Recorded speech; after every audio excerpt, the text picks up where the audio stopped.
Have you ever received something so small that it fit in your pocket, but it changed your whole life? That's exactly what happened to me on a regular Tuesday afternoon. When I was 15 years old, my name is Maya, and back then, I felt like I was invisible. I walked through school hallways like a ghost. Nobody noticed me. I sat in the back of every classroom. I ate lunch alone most days. My grades were okay. Not great, just okay. Everything about me felt average and forgettable. But there was one person who always seemed to see me. Her name was Mrs. Chen, and she wasn't even my teacher. She was the school librarian. Most kids thought the library was boring, but I loved it there. It was quiet. The books never judged me. Mrs. Chen would smile whenever I came in, like she was genuinely happy to see me. Mrs. Chen was probably around 60 years old. She had grey hair, but she wore in a neat bun. She always dressed in colourful cardigans with big pockets. She moved slowly but with purpose, like every step mattered. Her voice was soft, the kind that made you lean in closer to listen. That Tuesday started like any other day. I got a C on my math test. I dropped my lunch tray in the cafeteria, and everyone laughed. I wanted to disappear into the floor. After school, instead of going home, I headed straight to the library. It was my safe place. Mrs. Chen was at her desk, organizing a stack of returned books. When she saw me, she set down the books and waved me over. "Maya, I've been waiting for you," she said with a mysterious smile. I walked over, confused. Nobody ever waited for me. She reached into one of her cardigan pockets and pulled out a small red notebook. It was about the size of my hand, with an elastic band wrapped around it. The cover was plain, nothing fancy, just red fabric with tiny golden stars printed on it. "This is for you," she said, placing it in my hands. I stared at the notebook. "For me? Why?" "Because I think you have important things to say, and they need a place to live," Mrs. Chen replied. I didn't understand. I wasn't a writer. I wasn't good at anything creative. But I don't write stories or anything, I told her. Mrs. Chen sat down in the chair next to me. "Maya, writing isn't just about making up stories. It's about telling the truth. Your truth. The things you think about, the things you feel, the things you notice that other people miss. Those things matter." I turned the notebook over in my hands. It felt solid and real. "What if I don't know what to write?" "Then write that," she said simply. "Write, I don't know what to write, and then see what comes next." I looked at her, and she had this calm, patient expression on her face. She wasn't pushing me. She wasn't demanding anything. She was just offering me something, like a gift with no strings attached. "There's just one rule," Mrs. Chen added. "Whatever you write in that notebook is yours. You never have to show it to anyone unless you want to. Not to your teachers, not to your parents, not even to me. It's your private space." That idea felt strange and wonderful. A space that was completely mine, where nobody could judge me or correct me, or tell me I was doing it wrong. I thanked her and tucked the notebook into my backpack. It felt heavier than it should have, like it was carrying something important, even though the pages were blank. That night, I sat at my desk in my bedroom. I pulled out the red notebook and stared at the first empty page. My pen hovered above the paper for a long time. What was I supposed to write about? Then I remembered what Mrs. Chen said. Just tell the truth. So I wrote, "Today was a bad day." I dropped my lunch tray and everyone laughed. I felt like the smallest person in the world. The words looked simple on the page. Kind of sad, actually. But once I started, more words came. I wrote about how it felt to be invisible. I wrote about how I wished I could disappear, but also wished someone would notice me. I wrote about the confused, twisted up feelings inside me that I didn't even have names for. When I finally stopped writing, 3 pages were full. My hand was tired, but something felt different inside me. Lighter, maybe. Like I had taken some of the heavy feelings out of my chest and put them onto paper where they couldn't hurt me as much. The next day at school, I saw Mrs. Chun in the hallway. She didn't ask me if I'd used the notebook. She just gave me a knowing smile and kept walking. That made me like her even more. She trusted me to do what I needed to do. I started carrying that red notebook everywhere. I wrote in it during lunch. I wrote in it before bed. I wrote in it when I was angry or sad or confused. Sometimes I wrote full sentences. Sometimes just words. Sometimes I drew pictures when words weren't enough. One day, I wrote about my little brother Tommy. He was 8 years old and obsessed with dinosaurs. He would tell me dinosaur facts at dinner until my parents told him to stop. Most people found him annoying, but I thought he was brave. He didn't care if people thought he was weird. He just loved what he loved. When I wrote about Tommy, I realized I was jealous of him. He was free in a way Another day. I wrote about the bus ride home. There was an old man who always sat in the same seat near the front. He had a worn brown jacket and carried a cane with a duck head carved on the handle. Nobody ever talked to him. I wrote about wondering what his story was. Did he have grandkids? What did he do before he got old? Why did his cane have a duck on it? Writing these little observations made me start noticing the world differently.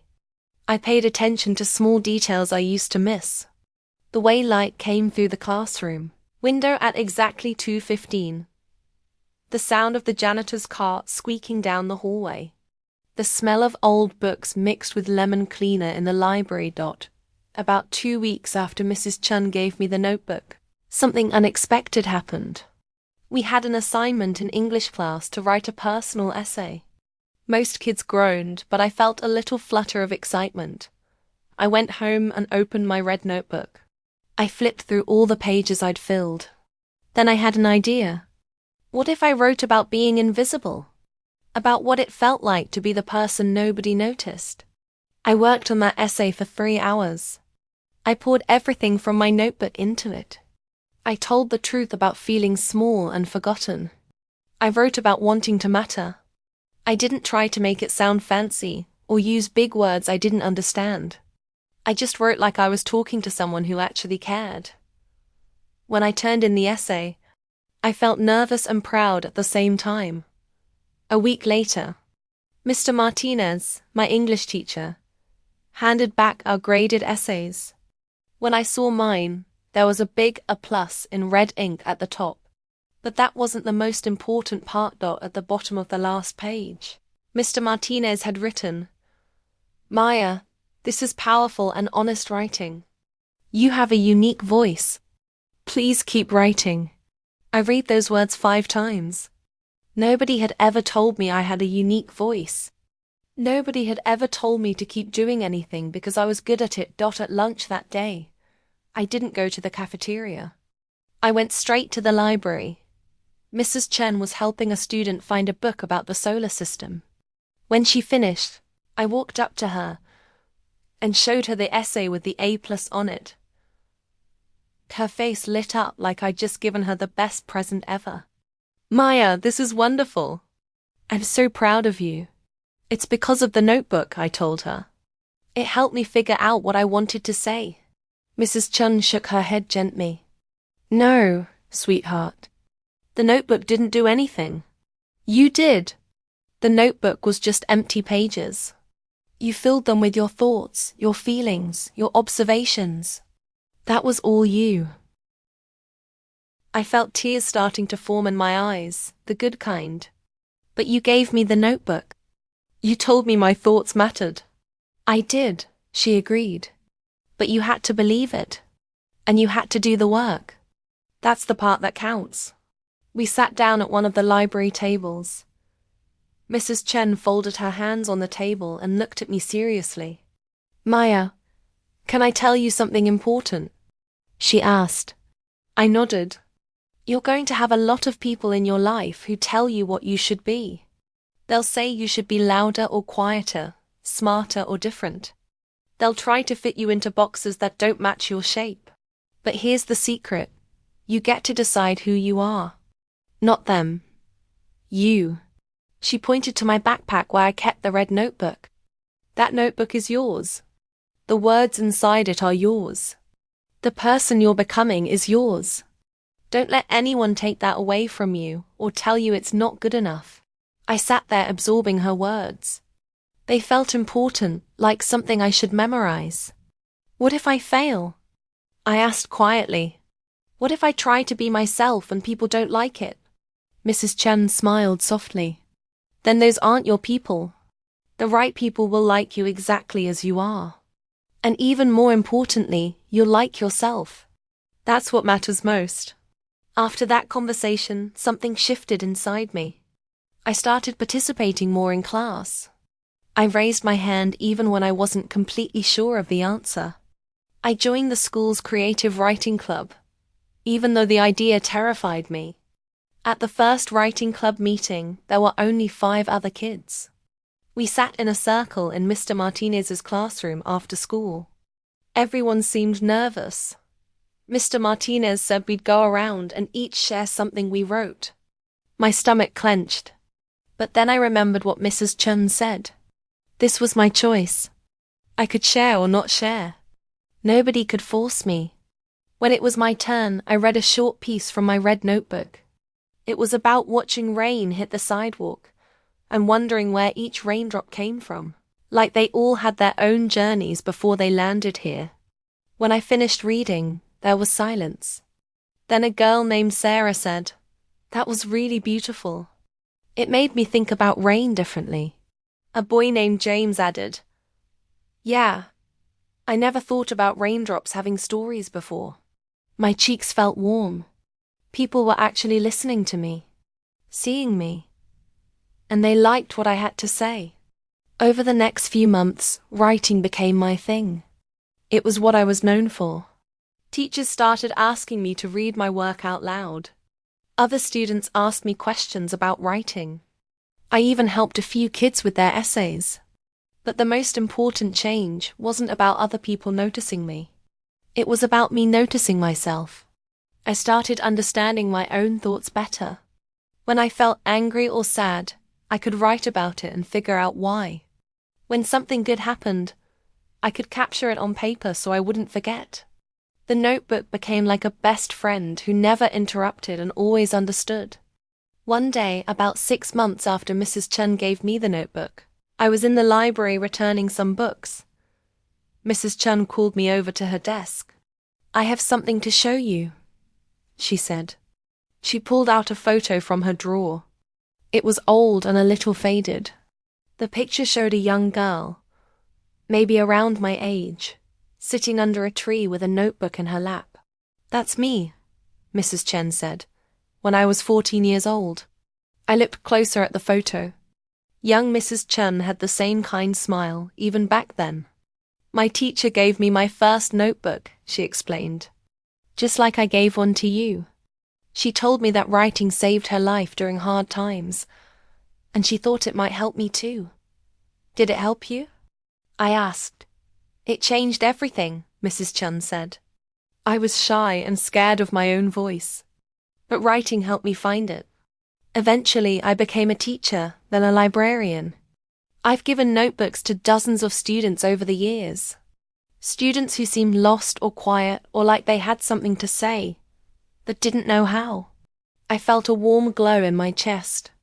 "So you're passing it on?" "Exactly," she said. "Someone gave me a gift. Not just a notebook, but permission to be myself.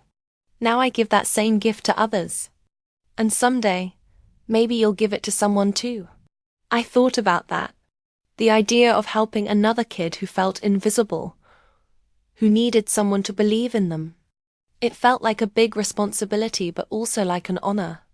"How do you know which kids need it?" I asked. Mrs. Chen tapped her heart. "You watch. You pay attention. You notice the ones who sit alone, who seem like they're carrying something heavy. The ones who look like they're searching for something. Those are the ones who need to know they matter. As I walked home that day, I thought about all the ways my life had changed since I got that red notebook. I wasn't invisible anymore. I had friends in the writing club. My grades were better because I cared more about school. I felt like I had purpose. But the biggest change was harder to describe. I felt solid, like I was standing on firm ground, instead of constantly worrying I might fall through. I knew who I was, and I liked that person. The red notebook eventually got filled up completely, front to back. When I finished the last page, I felt sad and proud at the same time. I showed Mrs. Chun the full notebook. "Look at that," she said, flipping through the pages. "This is evidence of growth. Evidence of a person finding their voice." "I need a new notebook," I told her. She smiled. "Let's go pick one out together." We walked to the small bookstore downtown. They had a whole section of blank notebooks in different colors and sizes. I looked at all of them, trying to decide. Then I saw it. A blue notebook, the exact same size as my red one. But this one had silver moons on the cover instead of golden stars. "That one," I said, picking it up. Mrs. Chun nodded approvingly. "Perfect. Different but the same. Just like you're becoming." I bought the blue notebook with my allowance money. On the first page I wrote, "This is notebook number 2. I'm not the same person I was when I started notebook number 1. I'm braver now. I'm louder now. But I'm still me." Years passed. I kept writing. I filled the blue notebook, then a green one, then a purple one. I wrote through high school and into college. Writing was always my anchor, my safe place to land when life got confusing. When I graduated from college, Mrs. Chun came to the ceremony.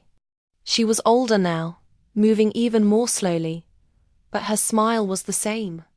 "I'm so proud of you," she said, hugging me. "I'm going to be a teacher," I told her. "I want to help kids the way you helped me." Her eyes got watery. "That's the best news I've heard in a long time." Now I'm 25 years old, and I teach 5th grade. In my classroom, I have a whole shelf of blank notebooks in different colors. I watch my students carefully. I notice the quiet ones, the ones who seem lost, the ones who sit alone. Last week, I noticed a boy named Marcus. He always sits in the back corner. He never raises his hand. At recess, he stands by himself near the fence, watching the other kids play. Yesterday, I called him over to my desk after class. I pulled out a green notebook from my shelf. "Marcus, I have something for you," I said. He looked at the notebook suspiciously. "What is it?" "It's a place for your thoughts," I explained. "For the things you notice, the things you feel, the things you want to figure out.